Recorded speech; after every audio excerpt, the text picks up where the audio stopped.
Was Schnarchen und eine Schlafapnoe für einen Zusammenhang hat, mit meinem heutigen Studiogast zu diskutieren, er ist nämlich Zahnarzt, das verraten wir Ihnen gleich. Sind Sie ganz herzlich willkommen, liebe Zuschauerinnen und Zuschauer, bei QS24 im Format Gesundheit. Heute wieder bei mir ein Zahnarzt, der seit 43 Jahren praktiziert und der in seinem Leben ganz viele Beobachtungen gemacht hat und Feststellungen gesehen hat, die er nutzt, um auch heute uns diese Weisheiten weiterzugeben und Ihnen zu vermitteln. Carsten, ganz herzlich willkommen hier in der Schweiz. Vielen Dank, Alex, dass ich hier sein darf. Sehr gerne. Sehr ungewöhnliches Thema, Zahnarzt praktizieren, und wir reden heute nicht über Zähne oder vielleicht indirekt, aber eigentlich ist die Wirkung eines Problems sehr häufig Schnarchen und Schlafapnoe. So, das habe ich heute von dir gehört als Titel. Ich persönlich war eigentlich immer der Meinung, dass Schnarchen und Schlafapnoe auch mit Übergewicht zu tun hat. Und du hattest mir da in einem bilateralen Gespräch gesagt, ja, das schließt sich nicht aus. Ja, ausschließen tut sich das schon gar nicht, weil Übergewicht heißt Fettzellen und die werden größer durch immer mehr Einlagerung von Fettzellen. Ja. Und das macht ja vor keiner Struktur Halt.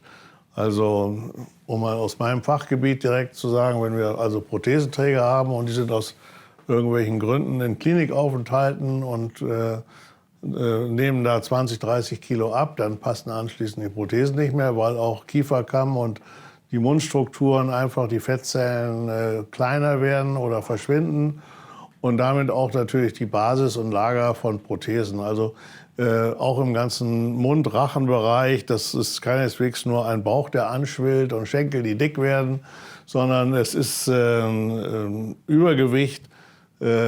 Verteilt sich sehr unterschiedlich. Das ist eine sehr individuelle Verteilung, gar keine Frage. Aber im Trend wird Fett überall eingelagert. Überall und natürlich auch im Mund-Rachen-Bereich. Und wenn da Fett eingelagert wird, dann nimmt der Atem-Luftstrom durch eine Verengerung der Luftröhre und der Rachensituation einfach ab. Und wenn der Atem-Luftstrom der Durchgang, der Querschnitt, wo die Luft vom Atmen dann in die Lunge durch muss, wenn der abnimmt, dann ist es ein Phänomen, das kann verschiedene Ursachen haben, aber Fett eben auch.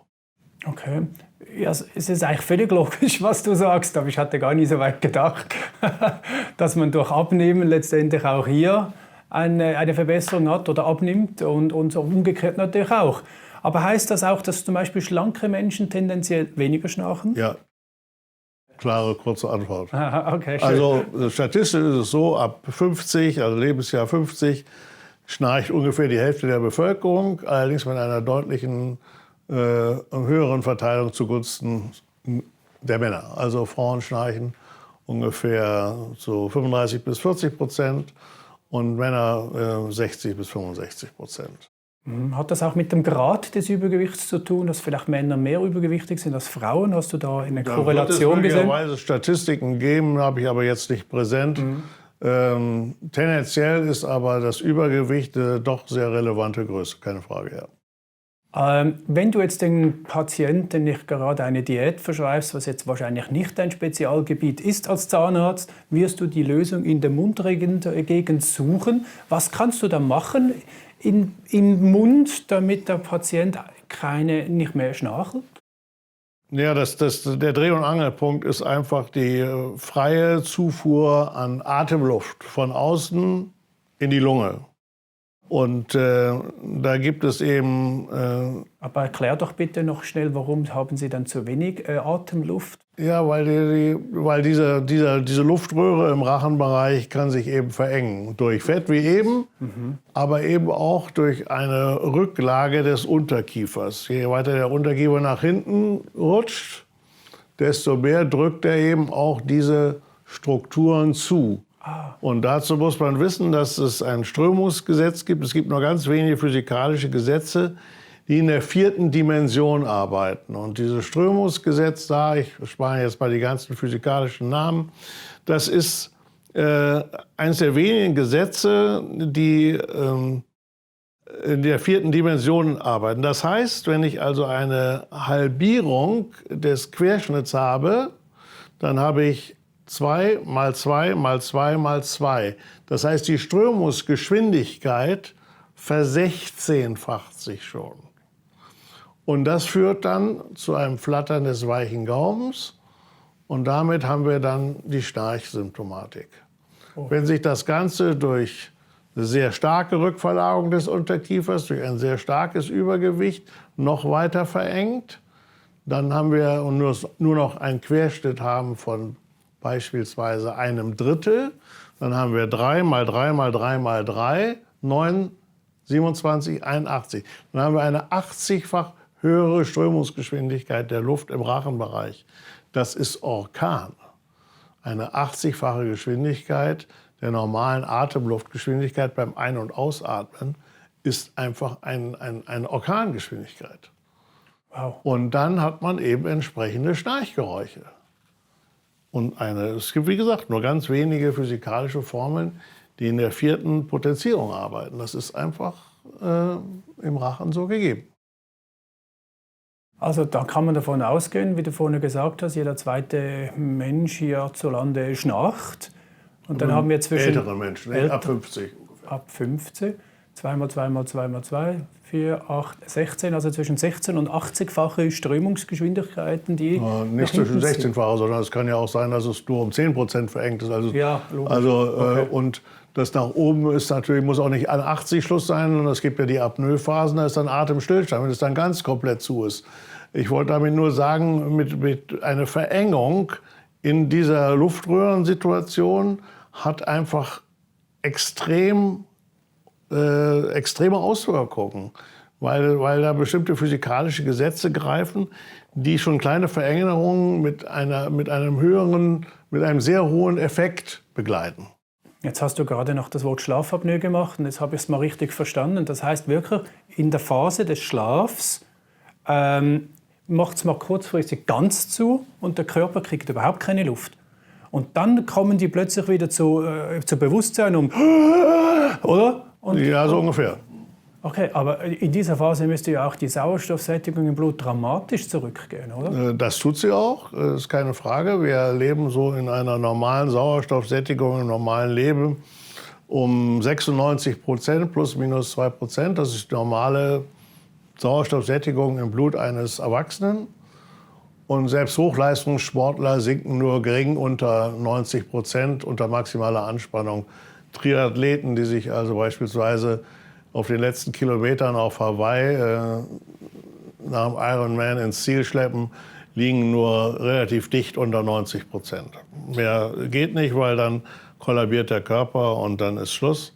Und in der Schlaf. Und die Apnoiker kommen also deutlich niedriger, 70, 60. Man sagt sogar, dass einige unter 60 kommen. Und das ist natürlich dann schon eine dramatische Sauerstoffunterversorgung. Ja. Also das ist für eine kurze Zeit wahrscheinlich, bis sie wieder danach... Ja, auch da gibt es unterschiedliche. Es gibt Menschen, die da relativ schnell darauf reagieren und dass der Körper dann sofort wieder nach Atem, nach Luft ringt. Aber es gibt auch welche, wo dann das 1 Minute anhält, dass da wirklich Atemstillstand ist. Und das sind dann eben diejenigen, die diese massive Sauerstoffentsättigung haben im Blut. Aber was passiert da, wenn man so lange wenig Sauerstoff hat und eine tiefe Sauerstoffsättigung hat? Ich mache jetzt nur den Link zum Hirn.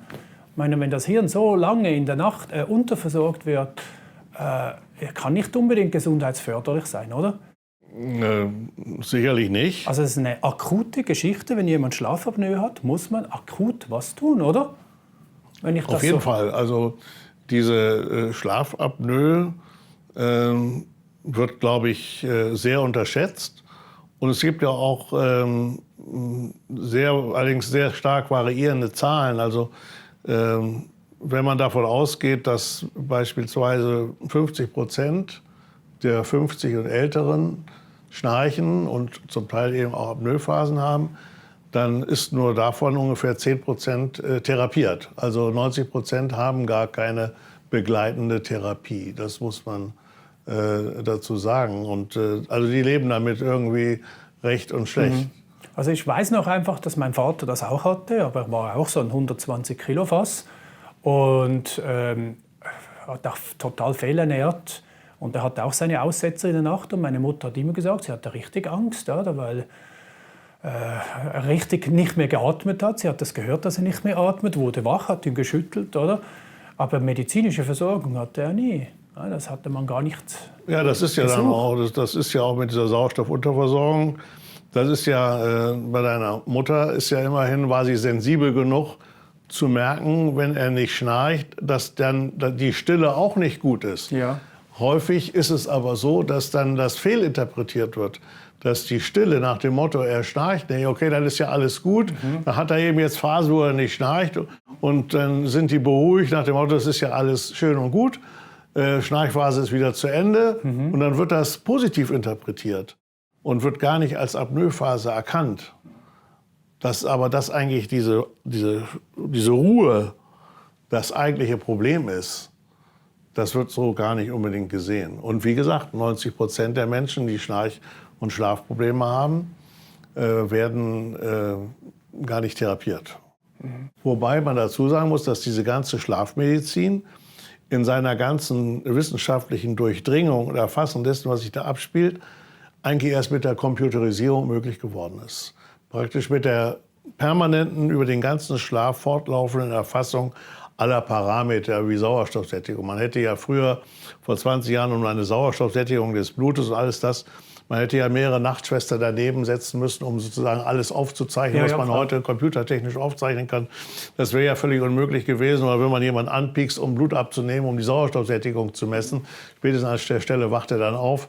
Also, dass man das heute alles sozusagen still an der Seite parallel computerisieren und monitoren kann, dieses Monitoring war früher nicht möglich. Also wenn ich zusammenfasse, Menschen, die schnarchen, das ist schon mal ein erstes Anzeichen für eine Verengung, dass zu wenig Sauerstoff aufgenommen wird in der Nacht. Du intervenierst, wenn ich was Falsches sage? Ja, wie viel, ob es jetzt wirklich ein echtes Problem ist, der geringeren Sauerstoffaufnahme, das mag eine hohe Wahrscheinlichkeit haben, ist aber jetzt so nicht das Problem. Aber auch dieses intensive Schnarchen führt dazu, auch ohne Apnoephasen, dass in diesen unterschiedlichen Schlafphasen, also man hat das grob eingeteilt in 4 verschiedene Schlafphasen und nur in den Tiefschlafphasen 4 und 3 kommt zur echten Regeneration. Ja. Und das ist das, was wir wirklich als Schlafregeneration brauchen. Das heißt jetzt nicht, dass die nicht so tief, dass die sinnlos sind aber bedienen andere Bedürfnisse des Körpers. Aber die echte Regeneration dazu sind als Kardinalkriterien diese Tiefschlafphasen 4 und 3. Und vor allen Dingen die 4. Phase wird also bei Intensivschnarchern gar nicht mehr erreicht. Und die 3 auch nur kurz. Ja. Ja, dann wird sich ganz vieles natürlich nicht zum Positiven regenerieren können. Ja. Da gibt es ja genügend Studien dazu, wo ich mal gelesen habe. Aber nochmals zurück, und sollte sich dieses Problem vom Schnarchen vergrößern, dann ist das Potenzial, die Chance, die Gefahr da, dass man sogar in eine Schlafapnoe reinrutscht. Ja. Gut, und das ist akut. Das ist dann wirklich alles andere als ein Spiel und nicht mehr lustig. Und da muss der Zuschauer wirklich zum Arzt gehen und hier eine Lösung suchen. Na, das muss man früher ansetzen. Also schon dieses intensive Schnarchen, wenn dann diese Regenerationsphasen nicht mehr stattfinden, das sind die Menschen, die dann in der Praxis bei Arztkontakt vielleicht untereinander erzählen, dass sie morgens schon völlig gerädert aufwachen. Sie haben 8 Stunden geschlafen, sie haben keinen Alkohol getrunken, sie haben eigentlich so nach ihrem Verständnis alles getan, um einen guten Nachtschlaf zu entsprechen. Und nichtsdestotrotz, sie wachen am nächsten Morgen gerädert auf, völlig übermüdet und kommen erst mit 2, 3 Tassen Kaffee oder entsprechendem kommen die so langsam in Schwung. Das sind dann die Menschen, die dann eben schon diese Tiefschlafphasen nicht mehr oder nur sehr eingeschränkt haben. Und ohne dass ich jetzt genau sagen kann, es gibt wohl Automobilfirmen, die sehr stark auch sicherheitsorientiert sind. Die haben Untersuchungen gemacht und gehen davon aus, dass 20-30% der tödlichen Unfälle auf Sekundenschlaf zurückgehen, dass Menschen einfach auch tagsüber wegen die fehlende Qualität des Nachtschlafes übermüdet durch den Tag müssen und dann eben in so Sekundenschlafphasen kommen, wo sie einfach dann mal für 30, 50 Sekunden einfach so wegtauchen. Und da sind wohl Lastwagenfahrer ganz besonders gefährdet. Also es ist ja auch nicht zu erklären, warum an einem Main-Tag außerhalb von Ferien, vormittags, beste Sicht, kein Frost auf der Straße, ideale Fahrvoraussetzung, ein LKW plötzlich einfach so sich schräg auf die Weide oder Wiese fährt, irgendwie ins Grüne. Ja, ist klar. Oder gegen die Leitplanken oder blind auf einen Stau drauf fährt. Also wenn du jetzt einem Patienten in den Mund reinschaust, dann erkennst du vielleicht auch schon, ob es ein Patient ist, der tendenziell zum Schnarchen neigt oder sogar noch weiter. Erkennt man das, wenn du da reinschaust? Ja, alles das, was letzten Endes eine Rücklage des Unterkiefers hervorruft oder schon präsent ist, führt natürlich zu einer Gefährdung in dieser Hinsicht. Nicht? Je weiter der Unterkiefer sich nach hinten bewegt, wir nennen das retral liegt, desto höher ist das Risiko der Menschen, dass sie einfach mit einem verengten Atemluftstrom nachts in diese Schnarchphasen oder am Ende dann in diese Apnoephasen reinkommen, ja. Also wenn man jetzt aber zum Beispiel in der Nacht es gibt also so Schienen, die man in den Mund nehmen kann, um den Kiefer noch ein bisschen nach vorne zu stellen und auch für die Leute, die in der Nacht gerne mit Zähne kneischen, halt einfach auf diese Spange beißen. Wenn man das so nach vorne legt, müsste auch hinten das besser sein mit der Luftzufuhr und das Schnarchen ist dann weg. Ja, ob es dann ganz weg ist, sei dahingestellt. Also es ist schon mal eine erhebliche Verbesserung, nicht? Aber das ist ja der zahnmedizinische Therapieweg. Ja. Das ist ja aber ein sehr außergewöhnlicher. Das ist ja die Exotik.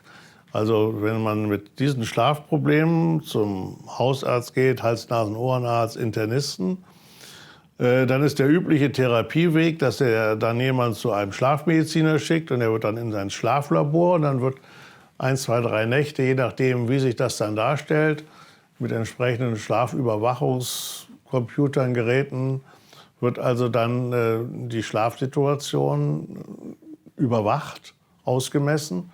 Und der übliche Therapieweg ist dann eine Atemmaske. Wenn sich dann also in das ist ja eine Diagnose. Diese Schlafüberwachung gehört ja zum Bereich Diagnose. Was habe ich eigentlich? Also die schlafen dann mit einer Maske auf der Nase? Die schlafen dann mit einer Maske auf der Nase. Und das ist dann die Lösung des Problems, oder? Ja, das hilft auch. Also das hilft auch, keine Frage, weil man dann einfach mit einer quasi Druckbeatmung dafür sorgt, dass der Mensch genügend Sauerstoff bekommt. Das verstehe ich schon, aber es ist doch das Problem nicht gelöst in keiner Art und Weise. Wir haben doch dann auf der Wirkungsebene eine Hilfe geleistet, was großartig ist, was ich höre, aber nicht die Ursache. Ich weiß nicht, ob die Hals-Nasen-Ohrenärzte, die das ja federführend und maßgeblich therapieren, sich über die Problematik, dass das Schnarchen sehr stark mit einer Rücklage des Unterkiefers vergesellschaftet ist, ob die sich dessen überhaupt bewusst sind. Also redet man untereinander nicht, diese verschiedenen Kategorien von Ärzten und Fachkräften, dass man sich da gegenseitig austauscht? Jein. Also es gibt schon solche Kongresse, keine Frage. Da wird das auch irgendwie ausgetauscht und hinterher geht es dann irgendwie wieder weiter wie vorher auch. Also das Anerkennen dessen, dass die Zahnmediziner häufig da einen sehr einfachen, sehr verträglichen und auch letztendlich mit Abstand preisgünstigsten Weg der Therapie anbieten, wird kaum genutzt. Also ich denke jetzt einfach mal so eine Schlafmaske auf der Nase. Also ich drehe mich in der Nacht vielleicht 50 Mal, so wie ein Hähnchen auf dem Grill auf die gleiche Seite. Und wenn ich die Maske immer mitnehme, dann bin ich ja richtig aufgewickelt. Also das kann nicht angenehm sein. Das ist eine Rieseneinschränkung, so eine Maske. Das ist nicht nur eine Rieseneinschränkung. Das hat noch sehr viel weitergehende Komplikationen und dann gewöhne ich mich doch noch daran, das ist doch irgendwie... Ja, die Compliance bei diesen Atemmasken ist auch lausig. Also eine Compliance von, natürlich auch schwanken da wieder die Zahlen, da weiß man wieder nicht, ob die Zahlen geschönt oder verschlimmert sind, wessen Geist dahinter steht, um dann das gewünschte Ergebnis zu bekommen. Aber man sagt so Pi mal Daumen, dass nur 30-50% der Menschen diese Maske überhaupt tragen. Und die setzen ja auch eine Stromvorzuhr voraus. Also wenn man auf dem Segelboot große Segelturns macht, ist die Stromversorgung mit 220 Volt nicht immer gegeben. Wohnmobile haben auch nicht immer den Anschluss für 220 Volt. Zelter, Camper oder irgendwelche Outdoor-Aktivisten, die dann wirklich einen Jakobsweg laufen, irgendwo mit Zelt in den Bergen übernachten, irgendwo in den Pyrenäen, haben auch keine Anschlussmöglichkeiten. Das ist eine große Einschränkung, sowas. Und darf man auch nicht vergessen, dass diese Atemgeräte, diese Druckbeatmung, ja auch nicht lautlos ist. Also nachts, wenn man, ist man ja sehr sensibel für Geräusche. Und etwas provokant formuliert, es ist eigentlich dem Schlafpartner egal, ob er nicht schlafen kann, weil der andere schnarcht oder die Maschine dröhnt. Man hat versucht, die Maschinen sind heute schon dramatisch leiser als früher, gar keine Frage. Aber nachts ist eben eine hohe Sensibilität für die Geräusche da und entsprechend wird das als störend empfunden. Dann ist natürlich die Atemluft, die immer rein raus, die ist natürlich dann auch in der Maschine drin, wird über Filter. Wir haben dann feuchtwarmes Milieu, das die Bakterien natürlich auch immer wieder anzüchtet und dann muss man die Filter häufig wechseln. Also auch das Betreiben dieser Atemgeräte ist keineswegs kostenneutral und schon gar nicht preiswert. Und das verbunden mit der schlechten Compliance. Es ist, alles ruft eigentlich danach, das mit einer simplen Zahnschiene zu lösen, die auf ihre Art und Weise in der Lage ist, den Unterkiefer in einer vorderen, wir nennen das anterioren Position zu halten. Und damit eben auch den Atemluftstrom entsprechend weiter geöffnet zu halten. Wir sind weit davon entfernt zu behaupten, dass wir jeden dabei therapieren können. Man kann das ja mit entsprechenden Schlafüberwachungsgeräten doch gut objektivieren, was man dabei erreicht hat. Das ist gar keine Frage. Ich bin sehr optimistisch gegenüber Patienten, denen also eine Erfolgszusage zu geben. Wo ich mich nicht traue, ist bei älteren Männern, die doch mit einem relativ hohen Übergewicht daherkommen. Außer Sie würden sich wirklich auch rigoros an einen Ernährungsplan an. Ja, natürlich können wir das auch machen, aber irgendwann kommen wir natürlich an die Grenzen, was wir in einer Zahnarztpraxis machen können. Schon, ja. Weil da müssten wir uns ja noch in Ernährungsberatung reinsetzen, aber da müssten wir wieder einen zusätzlichen Raum haben, dass er Ernährungsberatung machen kann und dieses und jenes. Und das ist also, wäre sicherlich sinnvoll, aber wo zieht man da in der Zahnheilkunde die Grenze? Nicht? Ja, also, das hört nicht auf. Das ist dann heute die Ernährungsberatung, das ist das nächste, die gesamte Überwachung der orthomolekularen Situation, ausreichende Vitamin-, Mineralstoffhaushalte, in welcher Zusammensetzung verteile. Und dann auch wieder die Frage, wo messe ich das? Nicht? Messe ich das also im Blut, im Serum, im Urin? Also die ganze orthomolekulare Medizin ist ein Spezialthema, das ich persönlich schon wegen seiner hohen Komplexität gar nicht in der Praxis haben möchte. Da sollen sich Spezialisten drum kümmern, mit denen kann man natürlich perfekt zusammenarbeiten. Aber zahnärztlich eher nicht. Lieber Carsten, ich danke dir ganz herzlich. Ich finde das so spannend, einen renommierten, langjährigen Zahnarzt zu interviewen, der einfach solche Zusammenhänge sieht, erkennt und auch bereit ist, es Ihnen, liebe Zuschauerinnen und Zuschauer, einfach mal mitzuteilen.